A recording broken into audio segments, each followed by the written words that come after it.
Hello and welcome to my YouTube channel. I am working on a project here today, and I'm always saying I need to make a video. Well, this one's too important not to make a video. I have a bad boy mower, 60-inch. It's a 2021 ZT Elite.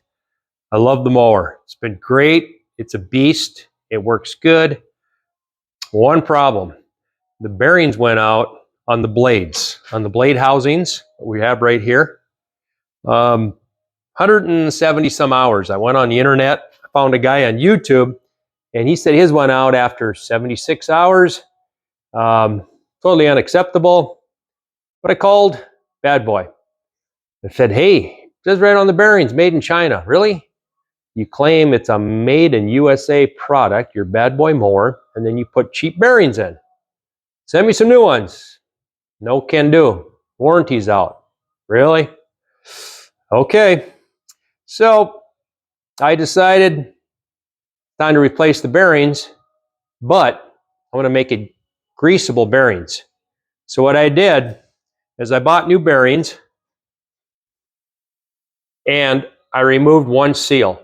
Okay, so the seal will be on the outside, up on top here, and one on the bottom.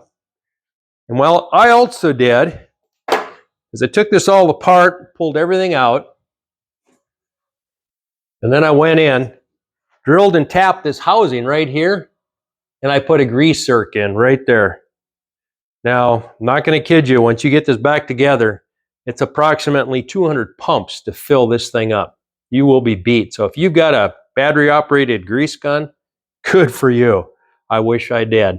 Anyway, nothing wrong with a little work, a little muscle there, but had to share that with you. When you pull this out of your mower, important thing to remember is do not remove this keeper on top. Okay, this is a ring that keeps the whole part together, keeps this blade from falling out the housing, and then you got to kind of deal with it underneath the mower.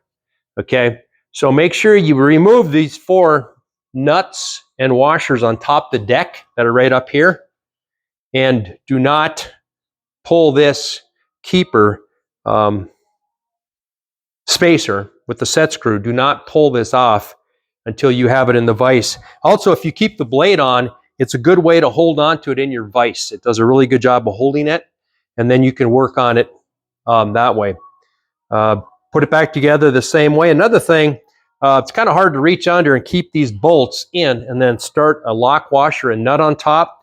So what I did is I actually, and I'm going to show you here, on 2 of the bolts to get them started, I put little O-rings just to keep that bolt in and you stick it up there, it'll squash that O-ring, no problem, but at least it'll hold those in place. And you could do all 4, but I just did 2 so I can start it, get it up with one hand, and put the lock washer and nut on with the other. So I think this is going to be a way better way to go. I've talked to other people, and there's a lot of mowers out there, especially the older ones. They were all greasable. But I don't know if they're just thinking they could buy with putting bearings in. Bad Boy wanted $50 a bearing to send new ones. I went on Amazon, and I bought these 4 packs right here. Upside down. Oh, I guess we got it right. Okay. These 4 packs, $13.75, something like that for a 4-pack. So I bought 2 packs of them. So I have an extra set. But I think if you grease them, take one seal out, and you grease that up, I think they'll go a whole lot longer. They have to. Greaseless bearings on a mower goes around so fast and so off, it just takes a beating, and I don't think that's a good idea. So maybe Bad Boy will figure this out. I don't know if they've changed that and put a zerk or made them greasable, but you know, if not, stand behind your product and send the customers new bearings if they need them. Going through all the work, I don't think I would put new bearings in again without making it greasable. So anyway, I just wanted to give you that tip. If you have any questions, leave me comments and I will try to answer them. All right, thank you.